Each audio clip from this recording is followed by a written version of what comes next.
So I watched the video on Sean McDowell's YouTube channel, Is It Time to Rethink Biblical Inerrancy? And it was a debate between John West and Mike Licona. And it is pretty unusual that I would actually watch a video that long. I lose interest pretty quickly, hence the normally short length of my own videos. But it actually kept my attention, and I stayed with it and watched the entire thing. And if you haven't seen it, I will include a link to that video. It should be up right around here. So, what did I make of it? Well, just to set up what the conversation was about, is that Mike Licona, who is a New Testament scholar and apologist, has written a book in which he begins to rethink inerrancy and suggests that there might be some minor errors in the Bible. And specifically, when we look at the Gospels, perhaps it is not giving us a picture of what happened in a way that we might expect, and as if there was a video recording of what was taking place, that we are getting word for word what was said by Jesus and so on. That perhaps the gospel writers took things from Jesus' ministry, that they perhaps put words in Jesus' mouth to express what they understood to be happening at that time. And so you can understand why that might get some people upset. And first of all, I want to just say that I'm thankful for Sean McDowell to have this. All three of these gentlemen are conservative evangelicals, and it is not necessarily popular to give voice to such things. And Mike Licona is a very well-spoken, intelligent, respected evangelical scholar, and his work has been very influential when it comes to especially apologetic defenses of the New Testament. And I especially recommend his book on the resurrection of Jesus, and it was very, very helpful in terms of apologetics. John West is also an apologist, and he is connected with the Discovery Institute, which talks mostly about intelligent design. And so it is an interesting conversation that they have. I had all kinds of thoughts that went through my mind when this came about. And one of the things that stood out is that John West really uses the slippery slope fallacy, where he shares a story from a Christian university where the biblical scholars there come to a point where they recognize the authority of the scriptures, but don't necessarily take a strong stand on inerrancy. And from John West's perspective, they end up slipping into what he would see as error. And so he really sees any questioning of inerrancy as being really that slippery slope, that you're going to end up in all kinds of things that would seem to go against perhaps some evangelical values. And then we get the response from Mike Licona, and he highlights the fact that really John West is not speaking in his area of expertise. John West, his education is in political science, and no doubt he is quite intelligent in that area, whereas Mike Licona is a New Testament scholar. Now, this is an interesting thing because there has been some pushback among some conservative evangelicals about relying too much on those who have the educational background in an area, and suggesting that maybe it's time for us to back off from those who have done PhDs in that, and we need to look at it from a different perspective. I'm not as convinced by that. Now, I heard someone accuse Mike Licona of falling into the fallacy of appeal to authority, and that's not quite true. The appeal to authority does not mean that you can't quote or refer to scholars who say something that agrees with you and supports your position.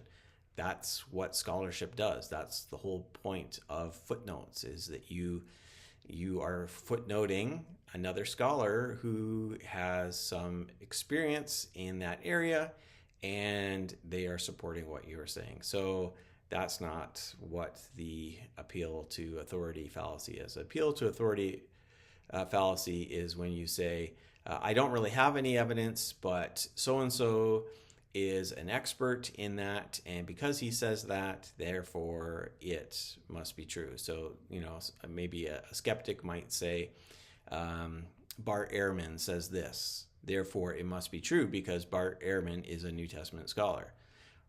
That's not necessarily the way it goes. Mike Licona shares his reasons for believing what he believes, and he includes what some other scholars say, and that's helpful and that's useful to include, so there is nothing wrong with that. I would say, and this might not be a surprise to those who know me and who have watched my videos and read my blog posts, that I am much more sympathetic towards Mike Licona's position than John West. In fact, I noticed that John West really got worked up, and he seemed to be very aggressive, and I suspect that's partially because he was being put in a place where he was defending a position without necessarily having the background in that area.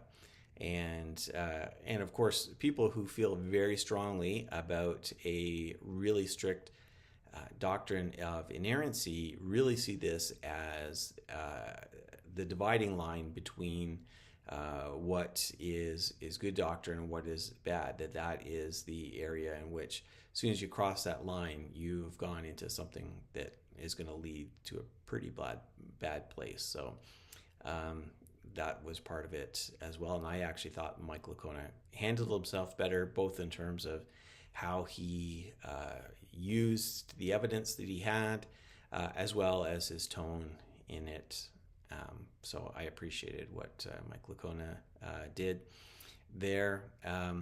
And I actually don't see any of the problems with anything that he said. He's not saying things just to suck up to skeptical biblical scholars. He's acknowledging what we see in the scriptures. And there is a tension there, whether John West agrees with that or not. There is a tension between certain passages. And having read some of the things that Mike Licona has looked at, and through my own research that I have looked at for a paper I did at ETS, and that has been published in a journal where I looked at how the Gospels differ from each other and compare that to the differences between what Josephus says in the Antiquities of the Jews and the Jewish War. See that these kinds of things that we're talking about here, and what Mike Licona is talking about here, is not really about errors, but just the way ancient writing took place, including in ancient bios, that is lives of famous people, or history. These things were allowing for a lot more flexibility than perhaps a lot of evangelicals would be comfortable with. And so I think that's where he's coming from, and I think he's correct. Sean McDowell shares what I think is a very common concern is as soon as you give up inerrancy, and I'm not saying that Michael Licona fully gives up inerrancy, maybe he does, I don't know. But as soon as you give up that really strict version of inerrancy, you then are put in a place where, well, if that gospel writer added this word to what Jesus was saying on the cross, how do we know anything? How can we know anything is true if we don't know that it's all true? And that is something that I hear over and over again.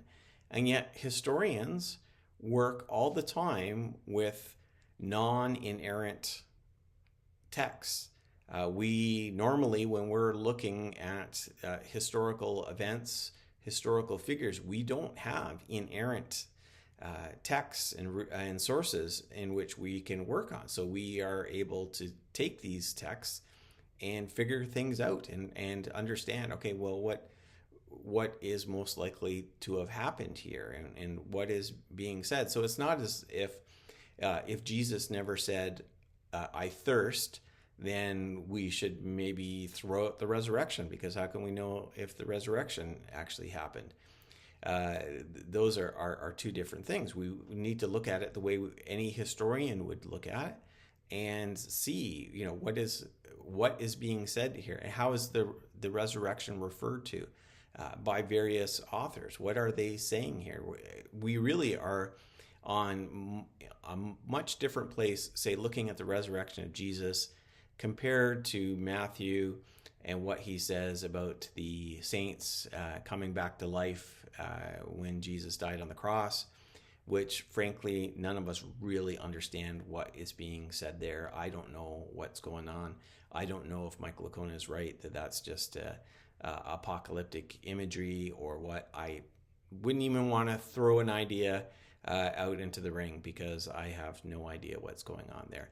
But I certainly have some idea of what's going on with the resurrection of Jesus. So I think that that's not really a concern. We have more than enough resources within the New Testament, within the Gospels, to reconstruct what is going on. And it's not about an anti-supernatural bias. That is not the case. That's not where Mike Licona is coming from. That's not where I come from. That's not where most Christians come from. But I do know from talking to other evangelical New Testament scholars that they probably do not interpret the Gospels the way a lot of apologists might interpret the Scriptures, where there's this pressure that we need to defend every piece of tension, every seeming not necessarily contradiction, but difference between them, that we need to somehow merge it all together and smooth out the rough edges. Even evangelical New Testament scholars, not all of them, some of them are exact same place as the apologists, but I know of many that recognize these differences and realize that there are tensions here. So it's something that's okay. Bottom line is, I'm glad this conversation took place, and I think there is room for more discussions about the role of inerrancy and what that looks like.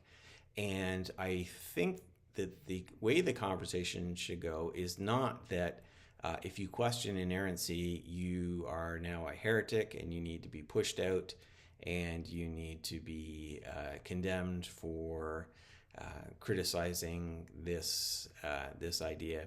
Because frankly, the version of inerrancy that we have now is fairly recent.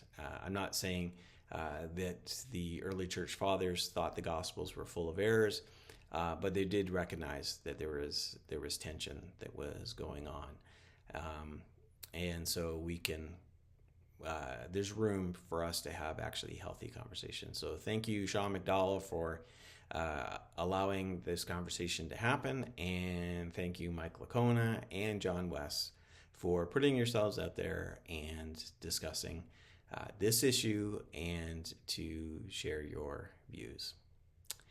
Please visit me at my website at stephenjbedard.com, and please subscribe to my channel. Thank you, and God bless.